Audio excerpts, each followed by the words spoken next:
इस पहाड़ पे, गुफाओं में, लताओं में जो हमको घुमा रहे हैं,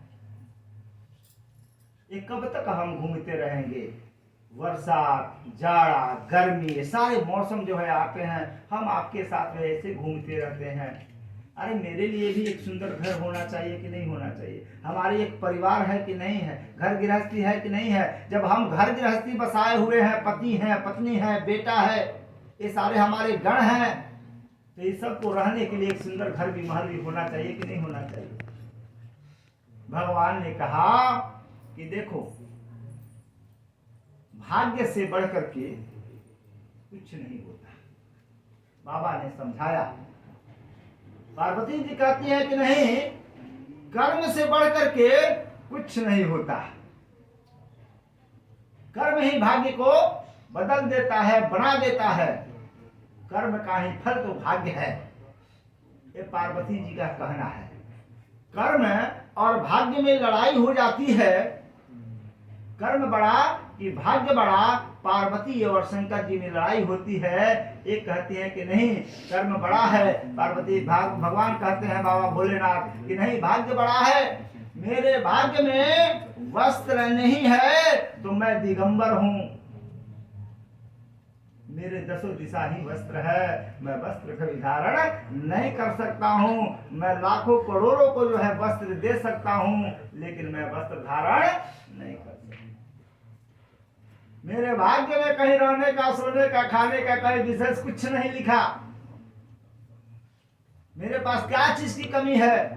मैं दूसरे को देता हूं, लेकिन मैं क्या खाता हूं? भांग पीता, गांजा पीता हूं, फल फ्रूट्स खा करके जीवन को व्यतीत कर देता हूं, लेकिन मेरे भाग्य में जब वैसा नहीं लिखा, खोआ, मलाई, रसमलाई, तो कहां मिलता है कुछ? उसी प्रकार से मेरे भाग्य में गृह भी नहीं है, घर भी नहीं है।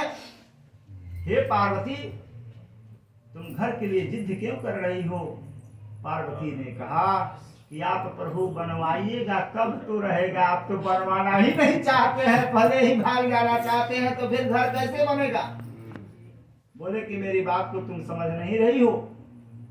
यदि नहीं समझ पाओगी तो चलो ठीक है, तुम्हारा कहना सही है कि बनवाइएगा, नहीं तो फिर रहिएगा कहाँ? तो चलो बनवा करके ही देख लेते हैं। तो बाबा ने तुरंत जो है विश्वकर्मा को खबर किया, और विश्वकर्मा जी तत्क्षण पहुंच गए। बोले कि एक सुंदर जो है हमारे धर्म पत्नी के लिए, वो तो जानते थे कि मुझे तो रहना नहीं, तो कहे कि एक सुंदर जो है मेरे धर्म पत्नी के लिए, पार्वती के लिए महल का निर्माण किया जाए, जो विश्व में किसी के पास ऐसा महल ना। बाबा की बात सुनकर के बड़ा प्रसन्न हुई पार्वती जी, और कहे विश्वकर्मा की ठीक है, आपका आदेश है तो ऐसा ही घर बनेगा। वही लंका में उन्होंने सोने का लंका का निर्माण किया, और ऐसा सोना का सुंदर घर बनाया, चमचमाता हुआ, कि विश्व में किसी के पास ऐसा घर तो बन करके रातों रात तैयार हो गया। सुबह में जो है बोले बाबा की जाओ, अब घर का निरीक्षण करो, देखो सुंदर घर बना है कि नहीं बना है। भाई अब सोने का ही सब कुछ लगा हो तो उसमें क्या करना? और विश्वकर्मा जी द्वारा जो निर्मित है, और उसको कौन काट सकता है? जो विश्वकर्मा वास्तु शास्त्र के हिसाब से विद्वत ढंग से सुंदर जो है, सारे देवताओं का कहाँ स्थान होना चाहिए, कहाँ कौन सी स्थान बेडरूम होना चाहिए, कहाँ किचन होना चाहिए, कहाँ सीढ़ी होना चाहिए, सारे विधि विधान के साथ में सुंदर से जो है महल बना दिए।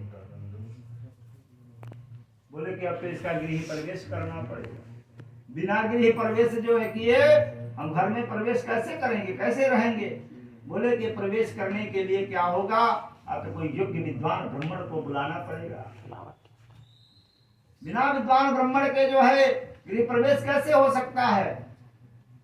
उन्होंने कहा कि तब गृह प्रवेश के लिए कौन ब्राह्मण है जो सबसे श्रेष्ठ है, योग्य है? तो रावण के पिता का नाम था विश्रवा। क्या नाम था? विश्रवा।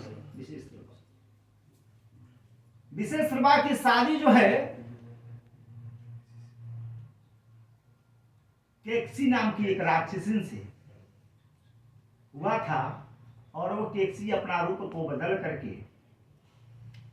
सुंदर सुलक्षणा सुंदर कन्या का रूप धारण करके वह ऋषि से जो है विवाह का प्रस्ताव किया। उसके बस में हो गए वो रूप को देख करके और उनसे विवाह कर लिया। विवाह के पश्चात जो है उसी केकसी के द्वारा रावण का जन्म हुआ। उसके पूर्व में केकसी से बड़ा प्रेम किया करते थे। जब यह प्रस्ताव किसी गण